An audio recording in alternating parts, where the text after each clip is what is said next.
ಎಲ್ಲ ಹೇಗಿದ್ದೀರಾ? I hope ಎಲ್ಲ ಚೆನ್ನಾಗಿದ್ದೀರಾ ಅಂದ್ಕೊಂಡಿದ್ದೀನಿ. ಸೊ ಇವತ್ತು ನಾನು ನಮ್ಮ ಅಮ್ಮವ್ರ ಊರಲ್ಲಿದ್ದೀನಿ. ಸೊ ಇಲ್ಲಿಂದ ಸೊರಬಕ್ಕೆ ಶಾಪಿಂಗ್ ಹೋಗ್ತಿದ್ದೀವಿ. ಸೊ ನಂದಲ್ಲ ಶಾಪಿಂಗ್, ನಮ್ಮ ಸಿಸ್ಟರ್ ಮತ್ತು ನಮ್ಮ ಅಮ್ಮ ಶಾಪಿಂಗ್ ಮಾಡೋಕ್ಕೆ ಹೋಗ್ತಿದ್ದಾರೆ. ಸೊ ಅಲ್ಲೇನಾಗುತ್ತೆ ಅಂತ ನಾನು ನಿಮಗೆ ತೋರಿಸ್ತೀನಿ. ಹೋಗೋಣ ಬನ್ನಿ. ಇವರಿಬ್ಬರನ್ನ ಅಮ್ಮನ ಜೊತೆ ಮನೆಯಲ್ಲೇ ಬಿಟ್ಟು ನಾವಷ್ಟೇ ಹೋಗ್ತಾ ಇದ್ದೀವಿ ಶಾಪಿಂಗ್ಗೆ. ತುಂಬ ಬಿಸಿಲಲ್ಲ, ಸೊ ಅದಕ್ಕೆ. ಇದೇ ಗೈಸ್ ನಮ್ಮೂರು, ಇದು ನಮ್ಮಮ್ಮರು. ಊರಲ್ಲಿ ರೋಡ್ದು ಕೆಲಸ ನಡೀತಾ ಇದೆ, ಸೊ ಅದಕ್ಕೆ ಎಲ್ಲ ಕಿತ್ತಾಕಿದ್ದಾರೆ. ಜಗತ್ತಿನ ಯಾವುದೇ ಮೂಲೆಗೆ ಹೋದ್ರು ಕೊನೆಗೆ ನಮ್ಗೆ ಇಷ್ಟ ಆಗೋದು ನಮ್ಮೂರು ಮಾತ್ರನೇ. ನನಗೆ ನಮ್ಮೂರಂದರೆ ತುಂಬ ಇಷ್ಟ. ತುಂಬಾ ಮೆಮೊರೀಸ್ ಇದೆ ಇದರಲ್ಲಿ. ಸೊ ಈ ಜಾಗದಲ್ಲಿ ಈ ಮರ ಇಲ್ಲಿತ್ತು ಗೈಸ್. ನಾವು ಕಾಲೇಜ್ ಡೇಸಲ್ಲೆಲ್ಲ ಈ ಮರದ ನೆರಳಲ್ಲೇ ಕುತ್ಕೊತಿದ್ವಿ. ಸೊ ಟೆಕ್ನಾಲಜಿ ಅನ್ನೋ ಹೆಸರಲ್ಲಿ ಈ ಮರನ ಕಡ್ದ್ಬಿಟ್ಟಿದ್ದಾರೆ. ತುಂಬಾ ಬೇಜಾರಾಯ್ತಿದ್ದನ್ನು ನೋಡಿ.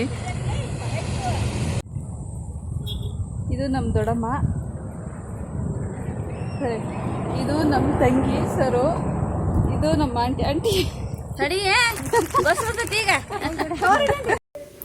ಬಸ್ ಬಂತು, ಹತ್ಕೊಂಡು ಸೊರಬ ಕಡೆ ಹೊರಟ್ವಿ.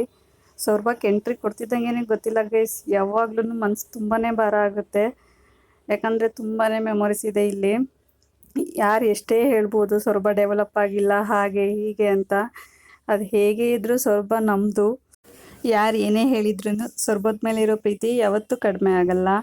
ಇಲ್ಲಿರೋ ಮೆಮೊರೀಸ್ನ ಎಷ್ಟು ಕೋಟಿ ಕೊಟ್ರೂ ವಾಪಸ್ ಪಡೆಯೋಕ್ಕಾಗಲ್ಲ ಅಲ್ವಾ ಗೈಸ್? ಕಾಲೇಜ್ ಲೈಫ್, ಫ್ರೆಂಡ್ಸ್, ನಮ್ಮ ತುಂಟಾಟಗಳು, ನಮ್ಮ ಸರ್ಗಳು, ಓ ಮೈ ಗಾಡ್, ಬಸ್ ಸ್ಟ್ಯಾಂಡೇ ಇಲ್ಲದೆ ಇರೋ ಬಸ್ ಸ್ಟಾಪ್ಗಳು, ಕಂಡಕ್ಟರ್ಗಳು. ಸೊ ಎಷ್ಟು ಚೆನ್ನಾಗಿತ್ತು ಗೊತ್ತಾ ಗೈಸ್ ಆ ಲೈಫು. ಯಾವತ್ತೂ ಮರೆಯೋಕ್ಕಾಗಲ್ಲ ಆ ದಿನಗಳನ್ನ. ಮನೆಯಿಂದ ಆಚೆ ಕಾಲಿಟ್ರೆ ನೆಕ್ಸ್ಟ್ ಮನೆಗೆ ಬರೋವರೆಗೂ ಫುಲ್ ನಗು, ಫುಲ್ ಫನ್. ತುಂಬಾ ಚೆನ್ನಾಗಿತ್ತು.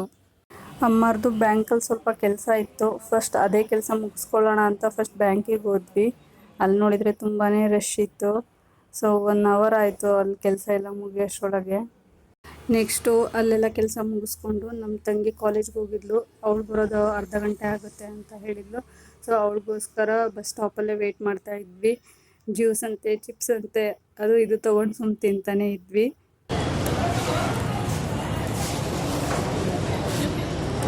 ಚೈತ್ರ ಬಂದ್ಲು. ಸೊ ಅಷ್ಟು ಹೊರಟ್ವಿ. ಆಲ್ರೆಡಿ ಊಟದ ಟೈಮ್ ಆಗಿಬಿಟ್ಟಿತ್ತು. ಸೊ ಊಟ ಮಾಡೋದಾ, ಸ್ನ್ಯಾಕ್ಸ್ ತಿನ್ನೋದಾ, ಅದೇ ಚರ್ಚೆ ಮಾಡ್ತಾ ಇದ್ವಿ. ಫೈನಲಿ ಊಟನೇ ಮಾಡೋಣ ಅಂತ ಅಂದ್ಕೊಂಡು ಹೋಟೆಲ್ಗೆ ಹೋದ್ವಿ. ಅಲ್ಲಿ ಊಟ ಚೆನ್ನಾಗಿರಲ್ಲ, ದೋಸೆ ತೊಗೊಳ್ಳೋಣ ಅಂತ ಅಂದು ಎಲ್ಲರೂ ಮಸಾಲೆ ದೋಸೆ ತೊಗೊಂಡು ಚೆನ್ನಾಗಿ ಬ್ಯಾಟಿಂಗ್ ಮಾಡಿದ್ವಿ. ನೆಕ್ಸ್ಟ್ ನಮ್ಮ ಶಾಪಿಂಗ್ ಸ್ಟಾರ್ಟ್ ಆಯಿತು.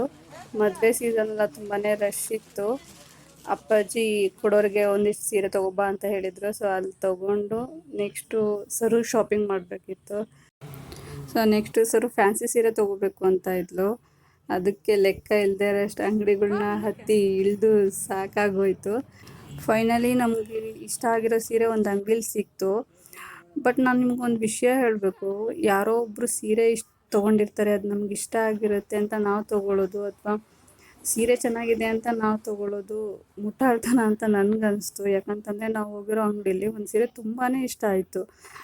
ಆ ಸೀರೆ ಫೈನಲ್ಲೇ ಮಾಡಿಬಿಟ್ಟಿದ್ವಿ. ಬಟ್ ಸರು ಫೇಸ್ಗೆ ಇಟ್ಟಾಗ ಸೀರೆನೂ ಡಲ್ ಆಗೋಯ್ತು ಆ್ಯಂಡ್ ಸರು ಫೇಸ್ ಕೂಡ ಡಿಮ್ ಆಗೋಯ್ತು. ಕಲರ್ ಥೆರಪಿ ಅಂತಾರಲ್ಲ, ಅದು ನಿಜ ಅಂತ ಅನಿಸ್ಬಿಡ್ತು. ಬಟ್ ಇನ್ನೊಂದು ಸೀರೆ ಇಷ್ಟಪಟ್ಟು ಅವಳ ಫೇಸ್ಗೆ ಇಟ್ಟಾಗ ಸೀರೆನೂ ಬ್ರೈಟ್ ಆಯಿತು ಆ್ಯಂಡ್ ಅವ್ಳ ಫೇಸ್ ಕೂಡ ಬ್ರೈಟ್ ಆಯಿತು. ಫೈನಲಿ ಮೇಡಮ್ ಅವ್ರು ಇಷ್ಟಪಡೋ ಥರ ಸೀರೆ, ಡ್ರೆಸ್ ಎಲ್ಲ ತೊಗೊಂಡು ಅಲ್ಲಿಂದ ಹೊರಟ್ವಿ. ಅಮ್ಮರ ಕೈಯಲ್ಲಿ ಲಗೇಜ್ ಎಲ್ಲ ಕೊಟ್ಟು ಬಸ್ಸಿಗೆ ಹೋಗೋಕೆ ಹೇಳಿದ್ವಿ. ನಾವೊಂದು ಸ್ವಲ್ಪ ಕೆಲಸ ಇತ್ತು, ಅಲ್ಲಿ ಮುಗಿಸ್ಕೊಂಡು ಬರ್ತೀವಿ, ನೀವು ಹೋಗಿ ಟೈಮ್ ಆಗುತ್ತೆ ಅಂತ ಕಳಿಸಿದ್ವಿ ಅವರನ್ನು. ನೆಕ್ಸ್ಟು ಟೇಕ್ಸ್ನರಿ ಅಂಗಡಿಗೆ ಹೋಗಿ ಒಂದು ಸ್ವಲ್ಪ ಐಟಮ್ಸ್ಗಳು ತೊಗೊಂಡ್ರು ಚೈತ್ರ ಮತ್ತು ಸರು ಎಲ್ಲ. ನಾನಿನ್ನೂ ಶಾಪಿಂಗ್ ಮಾಡಿಲ್ಲ ಗೈಸ್. ನೆಕ್ಸ್ಟು ಮನೇಲಿದ್ದಾರಲ್ಲ 2 ಜನ ಪುಟ್ಟ ಪಾಪುಗಳು, ಅವ್ರಿಗೋಸ್ಕರ ಏನಾದರೂ ತೊಗೊಳ್ಳೋಣ ಅಂತ ಬೇಕ್ರಿಗೆ ಬಂದ್ವಿ. ಅವರಿಬ್ಬರಿಗೆ ಯಾಕೆ, ಮನೇಲಿರೋ ಎಲ್ಲರಿಗೂ ತೊಗೊಳ್ಳೋಣ, ಎಲ್ಲರನ್ನೂ ಮನೇಲಿ ಬಿಟ್ಟು ನಾವು ಶಾಪಿಂಗ್ ಮಾಡೋಕ್ಕೆ ಬಂದಿದ್ದೀವಲ್ಲ ಅಂತ ಅಂದ್ಕೊಂಡು ಸರಿ ಅಂತ ಅಂದು ಎಲ್ಲರಿಗೂ ಸ್ವೀಟ್ಸ್ ಕಟ್ಕೊಂಡು ಹೊರಟ್ವಿ. ಅದು ಹೋತು.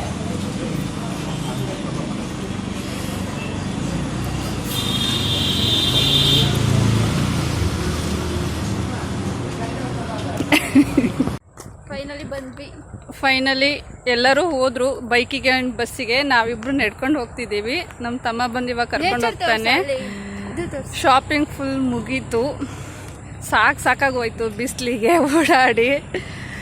ಬೆಳಗ್ಗೆ ಹೇಗಿದ್ವಿ ಇವಾಗ ಹೇಗಿದ್ವಿ ನೋಡಿ ಗೈಸ್. ಓಕೆ ನೋಡು ತೋರಿಸು ತೋರಿಸ್ತೀನಿ.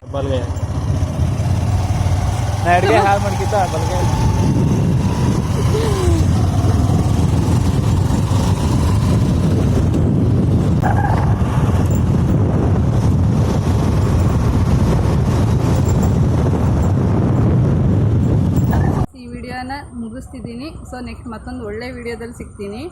ಸೊ ಈ ವಿಡಿಯೋ ಇಷ್ಟ ಆದರೆ ಲೈಕ್ ಮಾಡಿ, ಶೇರ್ ಮಾಡಿ, ಸಬ್ಸ್ಕ್ರೈಬ್ ಮಾಡ್ಕೊಳ್ಳಿ.